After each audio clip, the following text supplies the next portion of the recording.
Hoje a gente começa o nosso primeiro podcast, um podcast da Steer Capital. É um projeto novo dentro da empresa, que é uma empresa inicialmente focada no mercado financeiro, mas que agora vem a trazer um leque maior de informação tanto para os investidores como para os curiosos de plantão, né? É um novo canal de comunicação, não só para assuntos sérios, como também para assuntos leves do dia a dia, curiosidades, que a gente quer trazer à população, que a gente quer informar e que a gente quer se comunicar, né? Que hoje é um dos maiores poderes aí que eu acredito, é saber se comunicar e estar se comunicando, que é o mais difícil. Hoje a gente está aqui no nosso estúdio da Steer com o jornalista e presidente da Associação Amigos Animais de Campinas, Flávio Lama. Bem, Luísa, tudo bem, Paulo? Ele já é nosso amigo aqui da casa há algum tempo, digamos, né? E também com o Paulo Anselmo Nunes Felipe, né? Que ele é veterinário, ex-diretor do DPBEA, Departamento de Bem-Estar Animal de Campinas. E estamos aproveitando o assunto do momento na cidade, que é a febre maculosa, os carrapatos, os ambientes e as capivaras. Por isso a gente está contando com a sua expertise aqui hoje, Paulo. É um grande prazer. Muito obrigada por ter aceitado aí o nosso projeto piloto. Será o primeiro de muitos. Contamos com você também para estar aqui na nossa casa mais vezes no futuro, para a gente conversar aí um pouco a respeito da causa animal e todo esse rebuliço, né? Para a gente começar, no início de julho, né, desse ano, 2023, a febre maculosa voltou a ser pauta da grande mídia nacional e os casos de Campinas também voltaram a ser foco, né? De mortes, contaminação. Chamamos você aqui com a sua expertise justamente para explicar pra gente o que é esse boom. Fico com medo, me tranco em casa, me mudo para Campinas. O que é a febre maculosa? Ajuda a gente? Ajudo. A febre maculosa é uma doença, né, transmitida por uma bactéria. Essa bactéria se chama, tem um nome diferente, que é Rickettsia rickettsii, mais conhecida aqui como Rickettsia das rickétsias do grupo da febre maculosa. Existe algumas variações nessas bactérias pelo mundo, apesar de elas terem às vezes o mesmo nome, elas têm alguma variação, né? E ela ocorre em outros países, que não só no Brasil, como nos Estados Unidos, nas montanhas rochosas, a gente tem a mesma doença. É uma doença transmitida por vetor, e esse vetor biológico é o carrapato. E existem várias espécies de carrapatos que têm capacidade de transmitir. Originalmente, se acredita, e eu sou um dos que acredita, que era uma doença de carrapato. E que em algum momento da história dessa doença ela passa para humano, né? Mas a evolução, quando você vai ver registros antigos dessa bactéria, ela vem coevoluindo com o carrapato, ou seja, as variantes da bactéria, elas coincidem com as variantes dos carrapatos, né? Tanto que o carrapato, quando ele é infectado pela bactéria, ele transmite para os seus filhotes. E esses filhotes, depois que nascem, eles fazem a muda, né? Eles transmitem de novo para os seus filhotes. Então, ao contrário do que as pessoas acreditam, e a capivara é sempre a vítima, né? A capivara não é o reservatório da doença. Quem mantém a doença no ambiente é o próprio carrapato. Porque uma vez infectado, ele vai ficar transmitindo para os seus descendentes. Então você pega uma larva de carrapato lá, ela está com a bactéria. Então por que as capivaras acabam voltando a ser foco a cada momento de febre maculosa? Eu gosto de brincar que a capivara é que nem a história da moeda da velhinha. Então o cara passou, viu uma senhora procurando um negócio, falou: o que você está procurando? Uma moeda que eu perdi. E onde a senhora perdeu? Ela lá em cima. Mas por que você está procurando aqui? Não, aqui está mais claro, né? Então a capivara é aquilo que te chama mais atenção, que você mais está vendo. né? Mas o papel que a capivara faz na epidemiologia da febre maculosa pode ser feito por outros mamíferos, inclusive pelo cão. Existem carrapatos, existem áreas de transmissão no Brasil em que não tem capivara envolvida, é o cão. Isso depende do carrapato, depende de uma série de fatores. É um ciclo complexo, né? Que as pessoas conseguem ver só uma parte. Parece que se eu tirar a capivara, se eu conseguisse pulverizar por alguma coisa mágica, as capivaras desaparecessem do universo, ainda eu ia ter a febre maculosa. Lembrando, né, que é uma doença do carrapato, né? Isso é uma visão importante. Paulo, agora vamos lá. De cada 1.000 carrapatos, quantos potencialmente são portadores da Rickettsia rickettsii? A prevalência, porque a Rickettsia ela também mata o carrapato. Então, uma vez uma fêmea infectada, ela coloca 6.000 a 12.000 ovos, uma fêmea de amblioma, de boa família, né? De boa genética, ela vai colocar 6.000 a 12.000, mas boa parte desses carrapatos eles também vão morrer. Então, a Rickettsia ela acaba controlando também a quantidade de carrapatos. Certo. E a prevalência, pegar uma população numa área de transmissão, coletar todos os carrapatos, eu vou encontrar 0,01% com a Rickettsia. Então, em cada 1.000, um potencialmente está contaminado. Está contaminado, numa área de transmissão. Tá. Outra coisa, o que pica as pessoas é a fêmea, não o macho. Mas como o pernilongo, por exemplo. O pernilongo é a fêmea que é o problema, né? Na verdade, o que pica o humano são as formas imaturas do carrapato. O pessoal confunde, acha que o gordinho é um, que o pequeno é outro, que o pequeno... Na verdade, são formas, né? Eu também nasci pequeno. Carrapato é assim, né? Ele nasce a forma de larva, depois da forma de larva ele vai mudar para a forma de ninfa, que é um pouquinho maior, certo. E depois que ele volta ao adulto. E o McQueen qual é deles? É o forma de ninfa, tá. É o maiorzinho. Que a larva a gente nem vê. É o que fica na terra? Não, ele sobe no capim, né? Sobe na vegetação para tentar pegar o hospedeiro. Mas essas formas, elas são inespecíficas. Elas se alimentam de sangue até de serpente. Elas se alimentam de sangue de aves, né? O professor Serra Freire, que foi um grande entomologista, passou a vida inteira estudando esse carrapato. Uma oportunidade ele me falou que ele chegou a pegar esses carrapatos parasitando outros carrapatos. Tão especialistas que eles são no parasitismo. Estão falando de alguém que está 250 milhões de anos na face da Terra. 250 milhões de anos. E o ser humano? 200 mil mil. Para milhões. Para milhões, então, essa é a nossa relação. O carrapato está totalmente adaptado à face da Terra e o ser humano está chegando agora. Ele tem o que a gente chama de sabedoria evolutiva, né? Tá. Ele foi testado de vários planos na história da Terra. Ele sobreviveu aos períodos glaciais, ele sobreviveu a algumas das grandes extinções em massa. Então não é um animal... porque é pequeno, a gente vai menosprezar. A gente tem que entender da biologia dele, né? E por que ele está problema agora?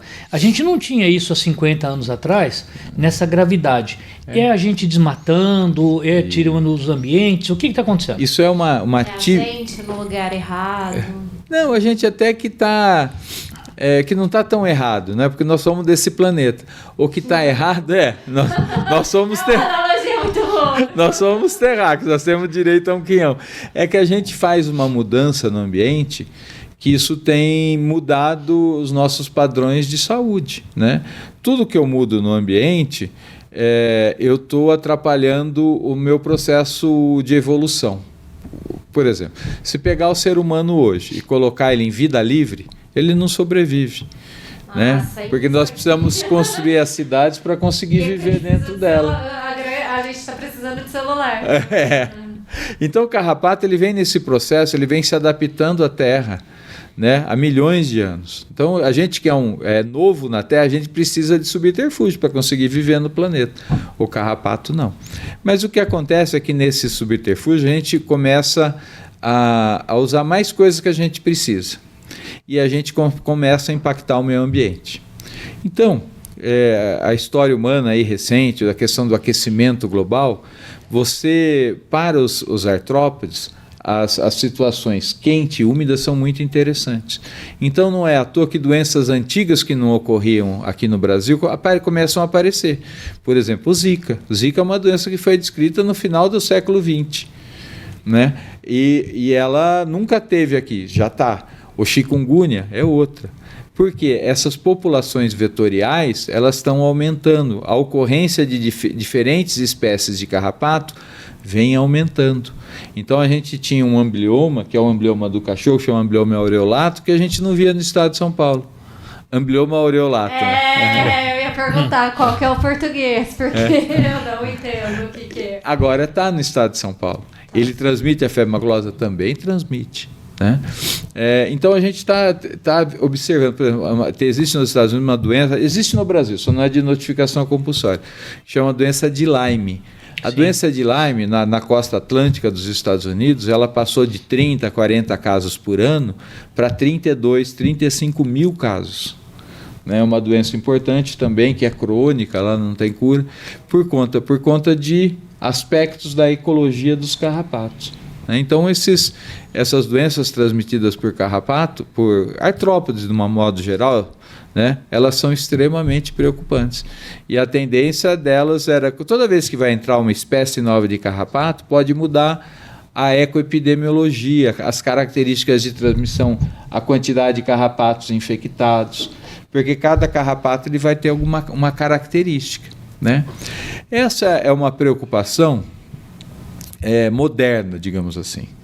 O homem começou a perceber que das doenças que nós tínhamos no começo, há 2 séculos atrás, ou há quase 10 mil anos, quando nós começamos a nos organizar em cidades, a gente tem até hoje.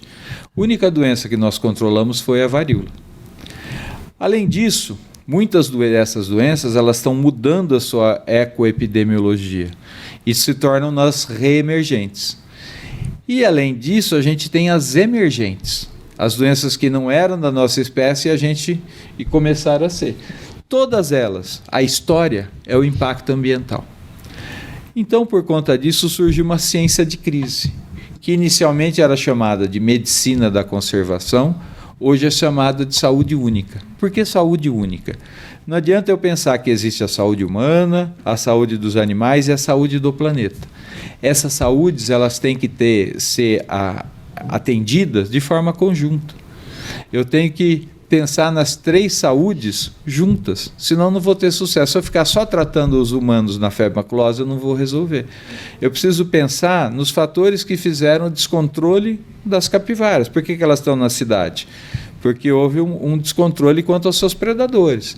Eu tenho que entender por quê, reconstituir o ambiente. Então eu tenho que pensar no ambiente, nos animais e no humano, senão a experiência que a gente tem já de vários séculos da nossa medicina, né, é que isso não resolveu.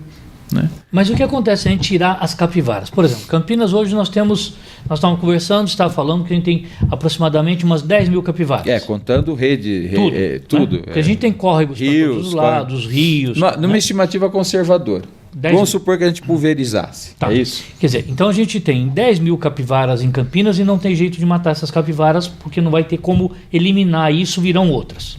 Tá certo?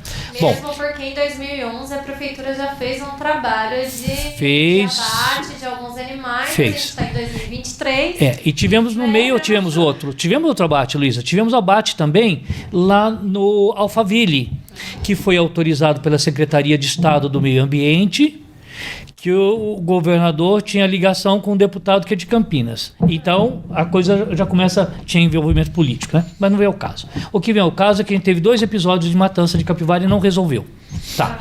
Paulo, eu queria saber o seguinte. Não, eu acho que isso... Sempre tem essa né? possibilidade. Né? O pessoal também sempre fala. Porque é muito... prático. Vamos matar a capivara. Se você não conhece da doença, é fácil pensar nisso. É um raciocínio, digamos assim, linear. Mas isso 90% da nossa população não tem essa informação, por isso é importante. Eu escutei hoje na CBN uma pessoa que se dizia cientista que falava que o certo era sacrificar. Pode ser cientista, talvez não seja dessa área, então, né? Porque senão ele não ia falar falar isso. Mas à medida que você vai tendo conhecimento sobre a doença, você vai percebendo que não é esse o caminho. Tá. Né? As pessoas precisam de alguma vítima. E a gente vem de uma herança sanitarista. Todo animal que atrapalha a gente mata. Certo. Mas a gente não conseguiu resolver nada assim. Então, daí que surge essa ciência. A gente precisa pensar diferente. Mas eu queria chegar num ponto assim. Digamos que, hipoteticamente, a gente resolvesse assim: vamos matar todas as capivaras, matou todas as capivaras. Vamos supor que fosse possível. O carrapato ele vai chegar lá, está com a riqueza direitinho, tal, ele vai chegar e falar assim: bom, mataram as capivaras, agora eu vou pegar quem? Quem é que está andando por aqui bonitinho que eu vou pegar direto, que eu não vou precisar mais... É exatamente esse o raciocínio. Ele não vai ficar esperando mais 250 milhões de euros. Não, para achar um outro hospedeiro. Não vai, né? Não. Tá. O que acontece, Paulo? O carrapato está em evolução. Se você tira um hospedeiro, ele vai procurar outro. Né? E nós somos potencialmente... Somos hospedeiros, né? Das formas imaturas nós somos. Mas a gente não vai resolver porque outros mamíferos eles fazem o papel da capivara. Então vamos supor que a gente exterminasse as capivaras do mundo, que isso fosse possível. Eu lançasse um decreto, sei lá o que eu faço, não pode mais existir capivara. Né? A doença não ia resolver. Talvez mudasse o perfil epidemiológico. Você quer um exemplo interessante? Na década de 70, começo da década de 80, o pessoal falava que a leishmaniose ia desaparecer do Brasil. Isso os pesquisadores têm livro. Por quê? Porque o mosquito que transmitia, um mosquito chamado Lutzomia longipalpis... É o pólvora. Isso. Ele era de hábito selvático, ele ficava dentro da mata. E o que aconteceu? Porque iam diminuir as matas no estado de São Paulo e a doença ia desaparecer. O que aconteceu? Realmente diminuíram as matas, mas o mosquito se adaptou à área urbana. Ele foi desafiado seletivamente. Então não tem mata, eu preciso achar outro lugar para viver. Onde que ele foi viver? Nas casas. Então a leishmaniose no estado de São Paulo é uma doença reemergente. Ela está reaparecendo de forma importante, muitos casos em animais e muitos casos em humano. E tem mais uma particularidade muito interessante que também da leishmaniose que dá para a gente entender, transportar para a febre maculosa. Bom, então o que nós vamos fazer? Quem é o hospedeiro intermediário? É o cachorro. Então mataram o cachorro. Lá em Araçatuba mataram. Tem alguns estados que estão matando. O que está acontecendo com a doença? Nada, porque ela tem outro hospedeiro selvagem, que são os gambás e outros animais selvagens. Então matou o cachorro. Mudou alguma coisa? Não. Porque não é só um hospedeiro. Mas uma pergunta. Não seria mais fácil buscar formas de tratar a doença nesses animais, ao invés de sair matando todo mundo? Agora, hoje a leishmaniose, por exemplo, tem tratamento. Mas, com o tempo, o parasita ele vai se tornando resistente, porque o medicamento é um desafio seletivo. Por isso que essa coisa tradicional, eu crio vacina, eu tenho medicamento, ela está caindo. Eu tenho que recuperar o ambiente para recuperar a condição inicial. Porque esse caminhar que nossa espécie teve nos últimos 200, 300 anos, da nossa medicina ocidental, ele tem mostrado que não foi eficiente. Nós não conseguimos resolver na prática nada. Além de aparecerem novas doenças que a gente achava que tinham controlado estão reaparecendo. Então, se eu tirar a capivara, se fosse capaz, o micro-organismo, ele é do carrapato. Ele é uma doença do carrapato. O que adianta tirar um hospedeiro? Tem vários mamíferos que podem fazer esse papel. Provavelmente vai mudar o perfil epidemiológico. Eu não sei se para melhor ou se para pior. Pode começar a atacar, começarem a crucificar aí outros animais. Né? Pois a nossa história da nossa existência é assim, a gente tem um entendimento limitado. Então é muito mais fácil a morte, né? Esse pânico que é causado, você tem que achar um vilão. E a capivara é o eterno vilão. É o eterno vilão. Até o mais prático, inclusive, até para as autoridades. É o que você está vendo. Né? Não importa se o seu problema está lá onde caiu a moeda. O seu problema é de estar mais claro onde você vê a capivara. Paulo, eu só... Desculpa.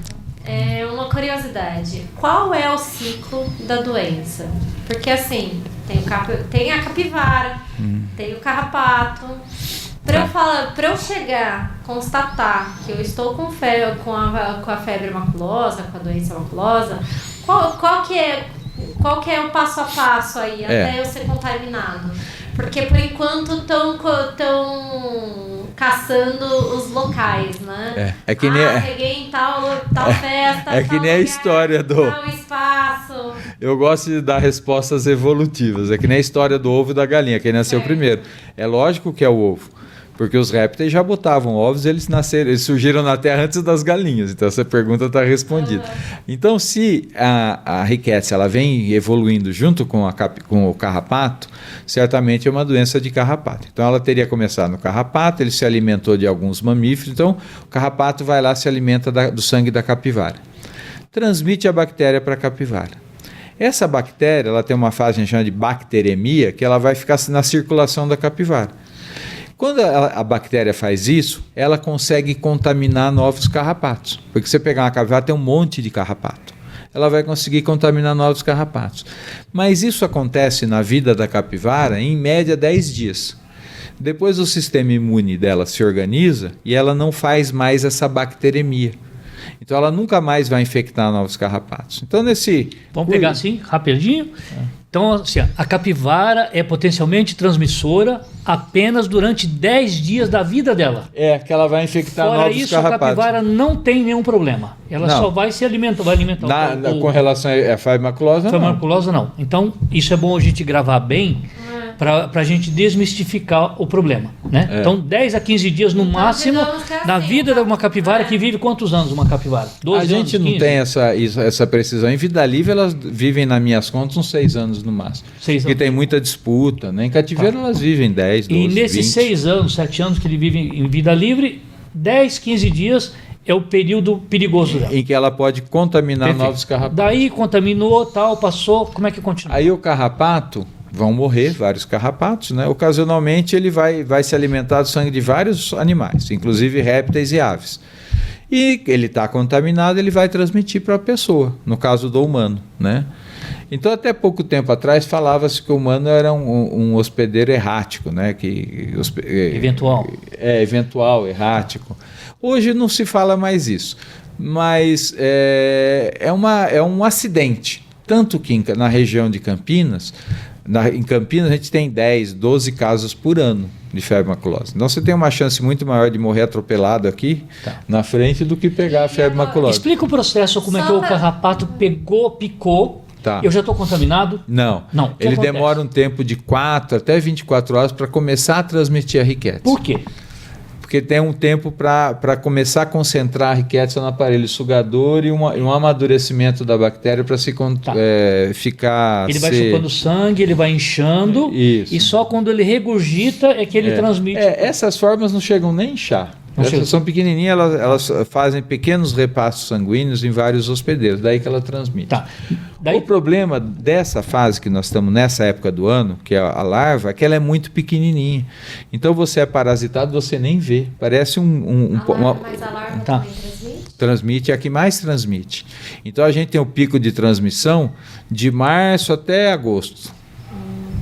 Que é justamente a época em que a larva está... No primeiro período dela, segundo período.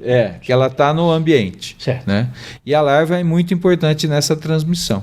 Então ela transmite, a pessoa tem a doença, a pessoa não vai contaminar novos carrapatos. Certo. Né? Não. E ela tem uma forma que é uma forma... Por quê? Ela acaba morrendo se não tratada. A doença tem tratamento. A pessoa. Mas o que essa bactéria, ela infecta o quê? O rim, pulmão, o fígado? Ela infecta o endotélio vascular. O endotélio é uma camada de células que tem dentro dos vasos sanguíneos. Ela infecta justamente essas células. Então, você tem um momento inicial, até o 3º dia dos sintomas, que é febre, é inespecífico. É por isso que muita gente, muito médico, não suspeita. Então, para o médico suspeitar, é legal a pessoa falar, não, eu tive área e me contaminei com carrapato. Isso é muito importante as pessoas falarem. Nesses 3 dias, então, o sintoma inespecífico, normalmente, se o médico não suspeitar, não tiver essa informação, ele vai receitar um antitérmico e vai mandar a pessoa de volta. E daí a pessoa vai pro brejo. Ou pessoa que, se não começar a tratar no 3º, 4º dia, aí você tem a forma grave, porque essas células onde estão essas bactérias, elas se rompem. E começa, digamos assim, termos leigos, extravasar sangue fora dos vasos. Então a pessoa tem máculas, né, que são manchas e nos pontos pés, e petequias, né? O que é isso? Já é um extravasamento do sangue que está nos vasos. Aí daí para ter um choque é muito rápido. Então agora, se logo quando a pessoa vai ao médico, o médico começa a tratar, aí tem cura, né? A cura é muito, né? É um antibiótico. Mas tem algum autoexame que a gente possa fazer, mesmo que não, por exemplo, aqui em Campinas a gente estava até discutindo, eu e o Flávio, antes de você chegar, que aqui é uma região propícia para o carrapato. Ela é propícia, é uma região de carrapato, é uma região de capivara, e mesmo que eu não esteja numa região que foi apontada pela grande mídia de incidência da doença, se eu estiver com febre ou se eu tiver qualquer sintoma, talvez seria interessante a gente apontar para as pessoas que elas devam fazer o autoexame, né? Mesmo. Sim, procurar se tem carrapato. Se for numa área que tenha carrapato, procurar, porque se você conseguir tirar o carrapato antes de ele começar a infectar, que são nessas primeiras 4 horas, né? Você não vai ter a doença. O problema é que a larva é muito difícil de achar. Mas assim, eu consigo olhar na minha pele? Consegue. Tem alguma marca, alguma característica? Não, você vê o carrapato, mas nessa fase ele é um pontinho. Se eu não ver o carrapato? E se ele estiver contaminado? Ela desgrudou do meu corpo, por exemplo. Eu estou em algum evento, ele veio... Não, se não deu tempo dele começar a transmissão, não tem problema. Agora, se ele já transmitiu e caiu, aí você pode ter, mas aí você vai saber que você foi em alguma área que tinha carrapato. Aí eu preciso estar ciente, observar, porque a prefeitura, Flávia, ela precisa colocar placa nos lugares onde tem incidência. A placa é sempre mais prática. Dos cachorros, dos carrapatos. Placa sempre é ótimo. Não, ela é uma orientação, mas também as pessoas não cumprem. Eu vejo lá no Rio Atibaia que tem as placas e as pessoas estão lá com os carros parados e estão ali pescando, estão sentados na grama e tal. O que eu queria saber é o seguinte: por que a pessoa que vai da cidade numa festa pega febre maculosa e o sitiante que está ali, que ele planta tomate, que ele planta arroz, planta feijão, planta tudo, milho, planta tudo ali, esse não pega febre maculosa? O que ele está imune? O que está acontecendo? Ele tem contato com o carrapato faz tempo, às vezes desde criança, né? Se mora lá, né? Paulo, não dá para pegar o sangue dessa pessoa, sintetizar e criar uma vacina? Não, sem brincadeira. Daria para pegar o soro, né? Que é um tratamento que já existe, mas não é simples assim, porque você faz resposta imune contra o soro, né? Não é tão simples assim, mas o tratamento tem. O problema o tratamento é muito eficiente, o problema é o tempo que você começa. Mas essas pessoas que estão nesses ambientes, elas têm uma proteção já de corpo. É difícil garantir, mas... Porque o micuim está ali, ele está ali. Mas assim... A capivara... Não. E outra, tem casos dessas pessoas que morrem também. Tem casos. Como eu falei, é difícil você pegar. Tem pesquisa nessa área? De pessoas? Não que eu conheço. Você fez deu uma resistência fantástica nas capivaras que era para a gente reduzir. Tirando o fato do carrapato, a gente tem a capivara que, querendo ou não, ela está proliferando numa proporção que pode chegar a ser preocupante no futuro. Hoje nós estamos com 10 mil em Campinas, tá certo? Mas essa proporção, ela está na dependência do ambiente. Tá. Mas reduzir essa proporção é uma possibilidade que você já fez cientificamente com um projeto desenvolvido numa área controlada. Explica o que você fez e que é exemplo em outras cidades e Campinas não usa. É assim, você, ao invés de tirar as populações, o que acontece? Eu contei a historinha que ela faz a riqueticemia. Se eu estou numa área de transmissão, as capivaras já fizeram esse período de 10 dias da bactéria na circulação. Eu tiro, o que acontece? Entram novas. E essas novas não fizeram. E podem estar. Então eu pioro, eu vou aumentar a população de carrapatos contaminados. Então a gente tem que manter as capivaras que estão no ambiente lá. Como é que a gente mantém sem ter novas capivaras? Bom, a gente pode fazer vasectomia dos machos e fazer a laqueadura das fêmeas. Aí não vão ter filhotes. E aí... É muito do bichinho? Não, é uma cirurgia, né? Mas o humano faz também. A boa notícia é que... Bom, mas tem um detalhe. Mas por que não é a castração? Não é a castração porque tem... Aí você tira a gônada, você muda a estrutura social do grupo. Tá, daí a capivara, porque no grupo tem a hierarquia, é um harém, é um macho dominante com várias fêmeas. Tá. Se você tirar o testículo do macho dominante, ele vai perder a dominância, vai bagunçar todo o grupo. Que pra gente identificar quem é o dominante num grupo, a gente nota que no focinho dela tem uma casca. Tem um aumento de volume. Marrom ali. Né? Tem uma glândula que desenvolve. E se não tiver um macho, uma fêmea vai desenvolver isso para liderar o bando. As fêmeas têm hierarquia também no grupo. Tem, né? Tem. Tá. E é um grupo, é um macho, várias fêmeas. O filhote que nasce, ele briga com esse macho, ele vai disputar as fêmeas. Se ele perder, ele fica fora do grupo, isolado, que a gente chama de macho satélite. Tá. Então ele fica esperando uma oportunidade de montar um harém dele. Tá, então às vezes, quando você verificar que tem um animal, uma capivara, separada do grupo e ela está machucada, normalmente é um macho que está disputando as fêmeas. Está disputando as fêmeas e aí foi colocado para fora do bando, né? Mas, Paulo, então se a gente tem esse estudo que você fez, que você, os animais que estão naquele ambiente, você controla fazendo a vasectomia do macho e a ligadura das fêmeas, é isso? Isso. Tá. Você tem um controle daquela situação. A gente evitaria um descontrole populacional. O problema é populacional, mas o mais importante, o que é?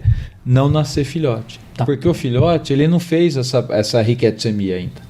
Ou seja, a bactéria não circulou no sangue dele. Provavelmente a gente está passando por um novo ciclo, então, Constantemente. Está nascendo filhote. Está nascendo filhote. A gente entra no ciclo da febre maculosa. Isso, porque o carrapato infectado se alimenta desse filhote, como ele nunca teve contato com a rickettsia, vai contaminar novos carrapatos. E aí esses carrapatos podem vir contaminar. Ele pode vir a contaminar os humanos. E a febre maculosa atinge também os animais domésticos? Atinge, cão tem clínica de febre maculosa. Diferente da capivara, que não manifesta a doença, o cão manifesta.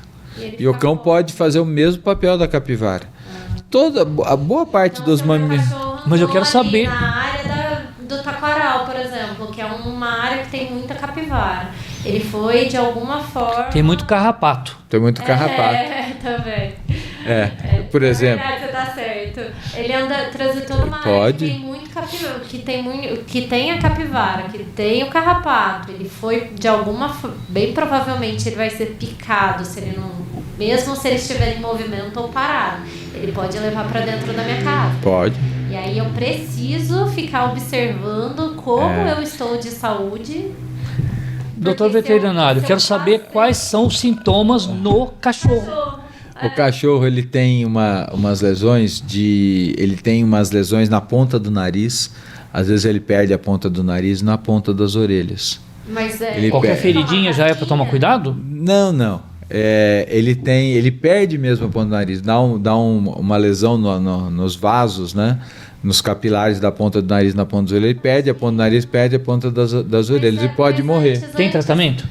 Tem tratamento, mesmo tratamentos de humano. Mas a gente consegue ver isso antes dele perder. É mais difícil porque o cachorro não vai reclamar, não estou bem hoje, eu estou com febre, né? Mas é rápido. Se é um cachorro que está dentro de casa, a gente... como eu falei, se já não é comum em humano, no cachorro é menos comum ainda. E gato? Gato, a gente não tem uma descrição boa na literatura de sintomas, manifestações clínicas. Porque eles são mais limpos, eles se autolimpam. Eles se autolimpam. E também não é tão comum carrapato de gato. Tá. Você não tem espécies de carrapato de gato. Eu tenho, por exemplo, diferentes espécies de carrapato em diferentes espécies de animais. Por exemplo, no cavalo, eu tenho o Amblyomma sculptum e um outro Dermacentor nitens, que é um carrapato da orelha. São duas espécies diferentes. No boi, é o Rhipicephalus micrópolis, Bófilos micrópolis, que é um outro carrapato. Na galinha, é o Argas miniatus. Qual que eu não falei? Ele está falando em russo para mim. Então, eu prometo para vocês que eu vou procurar batata passada aqui no mas, olha que interessante. O carrapato da capivara não é um amblioma escúpito. Se você pegar uma capivara e verificar os carrapatos, que ela tem uma outra espécie que chama amblioma dubitatum. O dubitatum, então boa parte, você pega a capivara, se anestesia, parece um choquito de tanto carrapato que tem. Mas boa parte desses carrapatos são uma espécie chamada amblioma dubitatum, que é o carrapato da capivara.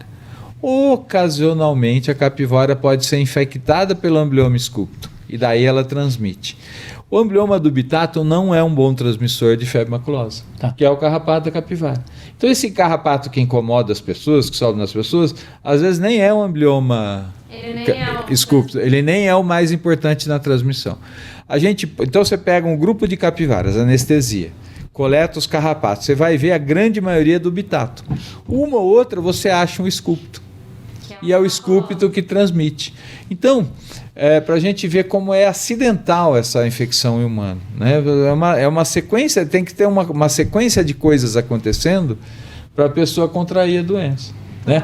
Ocasionalmente pode ser que 4 pessoas numa mesma área fiquem doentes, mas tiveram 6 a 8 mil pessoas lá em 2 eventos. 4 em 16 mil pessoas, é uma prevalência que não pode ser considerada alta. Mas é importante, isso não diminui a importância. Toda a vida é importante, porque é uma doença que é letal, mas assim, a chance de... O que a gente pode fazer nessas regiões que estão sendo aí apontadas como áreas potencialmente perigosas, evitar ir na vegetação. Na região? Pois vou dar um exemplo meio tosco. Tá. Vamos supor que você mora aqui. Você ir do outro lado, você tem que atravessar a rua. Você tem que tomar cuidado para atravessar a rua, né? Porque senão o carro te atropela. É assim, você tem que saber o que ocorre, você tem que saber as áreas, né? E você tem que tomar os cuidados. Possa passar no meu corpo. Você pode passar repelente, essas coisas. Pode tomar banho com sabonete de piretróide, mas assim, você vai ficar também a vida inteira usando repelente e tomando banho. Olha, vamos lembrar que 50% do município de Campinas é APA, é a área de proteção ambiental. Então a gente está numa área verde grande, né? Agora, esse final de semana que passou, por causa desse noticiário todo aí, a gente teve problema, por exemplo, que derrubou os restaurantes do circuito gastronômico de Souza Joaquim Egídio, né? E ali a gente não tem nenhuma ocorrência que potencialmente poderia acontecer, mas não tem, né? E eu queria só um momento de curiosidade, né? Curitiba, a cidade de Curitiba, capital do Paraná, o símbolo da cidade, capivara. Eles aproveitaram essa coisa que as pessoas têm com a capivara e tornaram a capivara o símbolo da cidade. E funciona muito bem. A capivara deles tem capa, ela tem um olho que pulveriza as coisas. Toda vez que qual que é o índice de febre maculosa lá? Tem dados? Nada. Que a gente sabe, não tem nada. Não sei qual que é a prevalência lá. Campo Grande, capital do Mato Grosso do Sul. Eu estive lá, estou andando tal. Quando é 4h30 da tarde, o motorista parou. Por quê? Porque estavam as capivaras, 50, 60 capivaras atravessando a rua na faixa de segurança, inclusive. Na faixa de segurança, né? Então, e lá eu perguntei, não temos registro de febre maculosa. Talvez Campinas tenha uma incidência um pouco maior, né? Mas pelo que eu estava pesquisando na internet, gente não teve um índice maior de morte agora, tem um maior assim, uma concentração num espaço curto de tempo, mas que de período a gente não teve um surto agora, fala assim, não, Campinas teve um aumento de... Nós tivemos uma nova área de transmissão que nunca tinha sido transmitida naquela região. É a região norte de Campinas. Mas por enquanto... A casuística está dentro de um gráfico de endêmico, né? Está dentro não extrapolou, talvez extrapole por 2, 3 casos, mas é uma doença endêmica todo ano, assim como a gente todo ano vai ter casos de leptospirose, como vai ter a região e que tem que ser feito nessa região? Olha, se a gente tiver... Esses locais que estão...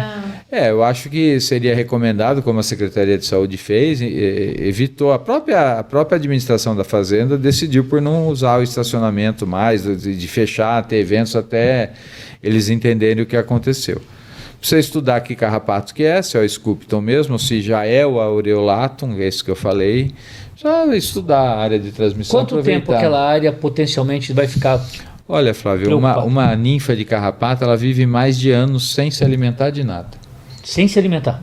Literaturas mais antigas falam em 5 anos. 5 anos. Uma ninfa de amblioma. Tá. 5 anos sem se alimentar. Hoje, o que se aceita, os testes novos que foram feitos no laboratório, ela vive 1 ano. Então, durante 1 ano, se tiver carrapato lá, ele vai estar vivo e vai estar com capacidade de transmissão. Ele é o reservatório, a bactéria está no grupo.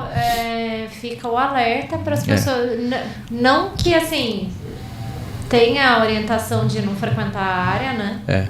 Outra coisa Mas, bem provavelmente é um espaço comercial ali, né? A gente acreditar que por conta de uma doença eles vão interromper durante 5 anos suas atividades, principalmente ali na região, aí que talvez tenha outra solução. Não dá para fazer uma pulverização. Isso, boa pergunta. Jogar um veneno. Quantos venenos a nossa espécie criou para insetos? Milhares, né? Apesar de serem poucas bases, mas tem várias variações de base, né? Ou são piretroides, ou são organofosforados, ou são carbamatos, né? Quantas espécies de inseto a nossa espécie conseguiu exterminar no mundo? Nenhuma. O Neucid usava o Neucid para matar a saúva.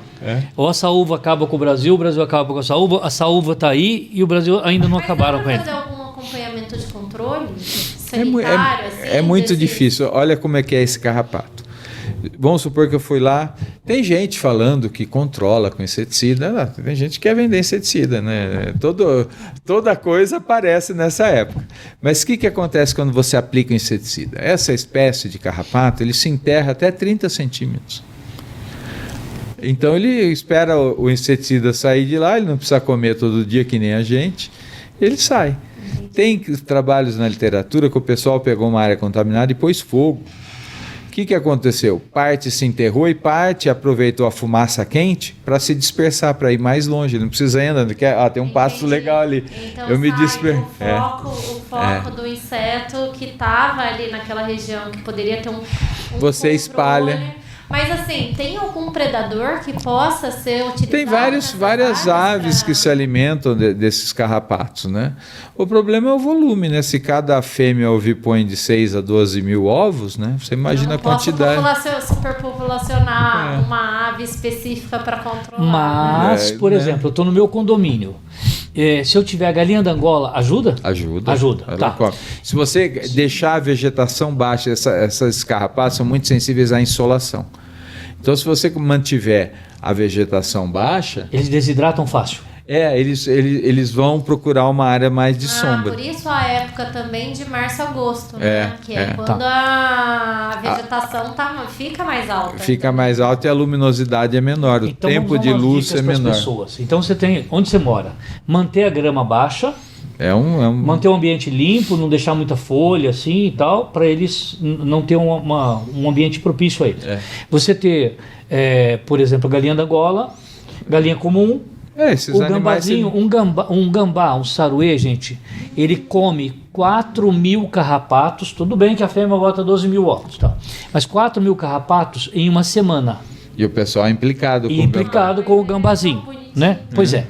Então, é importante respeitar o gambá, respeitar as galinhas da Angola, manter o ambiente limpo, né? Com a vegetação baixa. E é isso, porque uma vez contaminado, esse carrapato, ele é característico, né, de cavalo. E eu trabalhei muitos anos com cavalo. O que eu fazia? Chegava a março, porque o ciclo desse carrapato, se eu não falei, isso é importante, é anual. De janeiro a março, ele está no hospedeiro principal, onde ele faz a fase reprodutiva. Onde o carrapato encontra com a carrapata, eles cruzam, né? Isso, aí a carrapata vai, enche, engurgita de sangue, aí ela cai, quando ela cai, ela põe os ovos. Daí, em março para frente, nascem os ovos, nasce na forma de larva. Isso vai até junho, julho, até essa época que nós estamos. Depois ele se transforma em ninfa, que é um miquim, que o pessoal chama. Certo. Antes disso ele chama de marronzinho, poeirinha. E depois vai até novembro. Depois ela se transforma em adulto. Então, se eu sei que o ciclo é anual, eu tratava final de março. aí derrubava os carrapatos do cavalo antes das fêmeas oviporem, né? Isso nós tentamos fazer com a capivara também. Que é com aqueles bretes que eles vão entrando naquela piscina isso. com veneno, daí ela toma aquele banho de veneno e mata o carrapato. E aí você Elimina uma evita grande que esse parte. carrapato contamine o ambiente. Certo. Nós fizemos isso com capivara, mas o detalhe, muita gente fala, por que não pulveriza as capivaras, né? Nós já testamos, eu pessoalmente já testei 20 bases diferentes e nenhuma funcionou bem em capivara. 20 tipos de inseticidas não funcionam. Porque eles são desenvolvidos para animais domésticos, né? Certo. A gente chegou numa dose, num inseticida, que funcionou. Que funcionou assim, não de eliminar os carrapatos, mas funcionou diminuindo a carga parasitária, né? Então esse nós começamos a usar experimentalmente também, usando zarabatana. Tá. Continua? Não. Foi só durante um tempo para o estudo. Porque o estudo ele tem um tempo determinado. Se ele for de sucesso, aí você propõe uma medida de manejo. Aí você precisa pedir autorização ambiental para a Secretaria Estado do Meio Ambiente. que chama, tem outro nome agora, Secretaria de Infraestrutura. E Meio Ambiente. Aí você tem que fazer um projeto, explicar o que você quer fazer, o que você estudou, para ver se eles autorizam esse manejo, porque o animal selvagem tem a proteção legal, né? Aí você estudou, fez um trabalho que vai ser analisado por quem não estudou, mas tem o poder de inventar É isso, né? Não Normalmente sei se é assim que funciona, né? Que a gente já conhece como é que funciona. Agora, eu só queria dizer uma coisa. Nós tivemos várias perguntas que a gente colocou nas redes sociais dizendo que você vinha aqui para conversar com a gente, né? E aí, a gente... Pois é. O pessoal está convidado, quem não segue pode seguir lá, conhecer o projeto, pode fazer, pode convidar. Vamos lá, então tá bom. Quem quiser conhecer a Associação Amigos dos Animais de Campinas, o nosso Instagram é @ACOficial.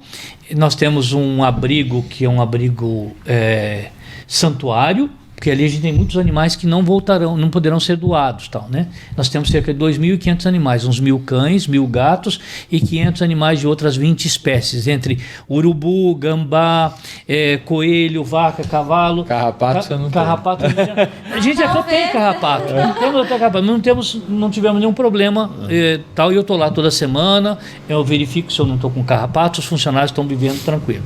Mas de qualquer forma nós falamos que a gente viria fazer esse podcast e pedimos sugestões das pessoas para perguntas. Então, Luiz, olha só que legal. A Aninha Queiroz fez pergunta, a Luiz Helena Cagliari Souza fez pergunta, a Zilma Max fez pergunta, a Eliette, que é presidente dos Gatinhos da Lagoa, fez pergunta, a Lilian Lima fez pergunta, várias outras pessoas fizeram. Essas perguntas, pelo que eu estava vendo aqui, todas elas foram respondidas pelo Paulo já no dia a dia. Quer dizer, se eu queria fazer um ping-pong, não vai dar, né? Olha, acabei com o ping-pong. Acabou com o ping-pong e tal, né? Então, Um bate-papo tão gostoso e tão informativo também, que Pois é, agora a gente quer deixar registrado também, pelo menos da nossa parte aqui, eu tenho certeza que de vocês, que a gente solidariza com as famílias, a gente entende a dor das famílias e embora a gente tenha conversado de uma maneira mais descontraída, que a gente se preocupa com isso. Tanto que nós estamos tratando isso... É um assunto, né? A nossa dúvida a respeito de trazer o Paulo aqui para a gente conversar um pouco a respeito desse ciclo, desse carrapato, é justamente uma forma da gente preservar a nossa saúde, e a saúde das pessoas. A saúde das pessoas. Da nossa comunidade, porque assim... É impossível eu virar para vocês agora e falar assim, eu não tenho medo. Mesmo que eu até estava conversando com o Flávio. Nos meus grupos de amigos, pessoas que frequentam essas regiões para almoçar, para curtir uma vida noturna, uma balada, há uma sensação de medo. Há um questionamento muito grande. E agora, o que vai acontecer? Você vê grandes shows que estavam agendados ali na região, artistas todos preocupados aí a respeito dessa situação, que a gente já sabe agora vindo conversar com você, que ela já está aí há muito tempo. Foram casos assim de tristeza assim absoluta para os familiares e para gente. E para a gente também, né? Ninguém quer que... Com certeza. Mas assim, eu acho que a nós Resta nos informar com pessoas ali. Luiz, é exatamente isso. Quer dizer, gente, o que importa em tudo isso é a informação. Eu acho que a Prefeitura de Campinas tem a obrigação de levar essa informação da saúde de uma maneira prática, direta, para as crianças nas escolas. As crianças farão a diferença para frente. O pai, aqui, o pai está tudo bem, já está tocando a vida, mas a criança é multiplicador, exatamente, né? Então, parar dessa história de que a saúde está tocando essa coisa, com placas, com não sei o que tal. Gente, se a Prefeitura de Campinas, a Prefeitura da região, o prefeito Dário está querendo fazer um trabalho regional, porque o carrapato não está limitado a Campinas. Nós estamos grudados em Paulínia, grudados aqui para todo lado. O Paulo começou a nossa conversa aqui. Sim. Não é um problema de causa animal, não é um problema de causa humana, é um problema do universo, do planeta Terra, na verdade. Se a gente não entender isso, né, Luiz? A gente precisamos entender isso. Entender assim, é muito complexo o problema, não é o carrapato, a capivara, o cavalo, o ambiente, a grama, é todo complexo e o ser humano está ali e a gente tem que aprender como conviver, porque não vai eliminar o carrapato, não vai eliminar a capivara, não vai eliminar nada disso. Já está convivendo há algum tempo. Já, né? Nós aprendemos a conviver com a zika, com a chikungunya, com a dengue. Gente, o nosso risco de vida por conta das doenças infecto-contagiosas é enorme, né? A gente pode contrair o que é endêmico, malária.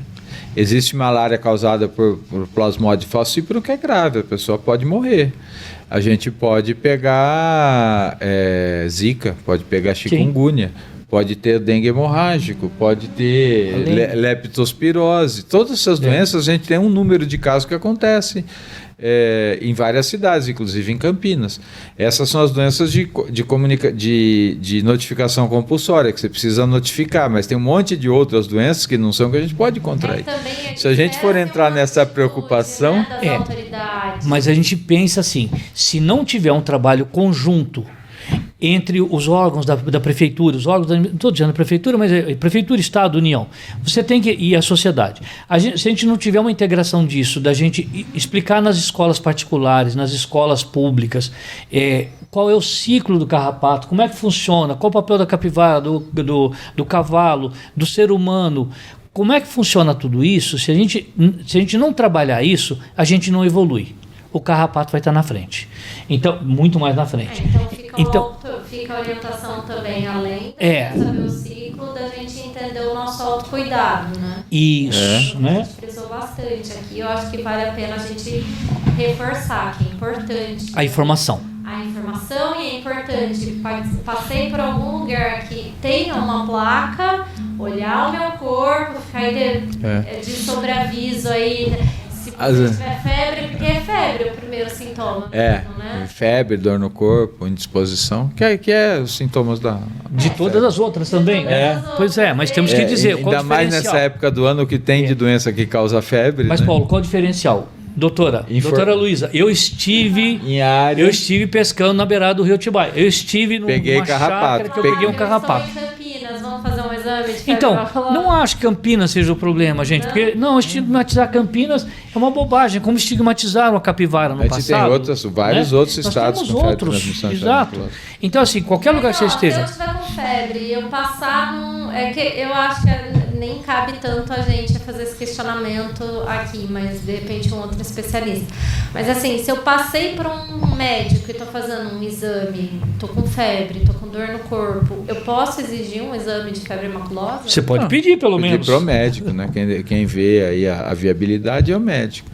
Só de você ser considerada suspeita da doença, lógico, ele vai ter um grupo de sintomas que ele vai observar além das suas informações epidemiológicas, né? Ele vai recomendar, vai notificar e na notificação ele já vai pedir exame, já vai pedir todas essas... Agora, Campinas tem um projeto, você citou Campinas, muito legal, que é um projeto de medicina da conservação, que é um projeto que se chama Projeto Reconecta. O que é o Reconecta? É reconstituir a fauna e a flora da região de forma a se compatibilizar com a cidade. É fazer corredores de vegetação entre as reservas. Então tem a mata da Santa Genebra, um lado tem a Zeferino Vaz, no outro lado tem a Dom Pedro, quer dizer, o animal não sai de lá. Então você segura o predador, né, dentro das matas e a capivara fica solta nos parques. Qual que é a ideia do projeto Reconecta? Ideia não, ele já está em execução em várias partes.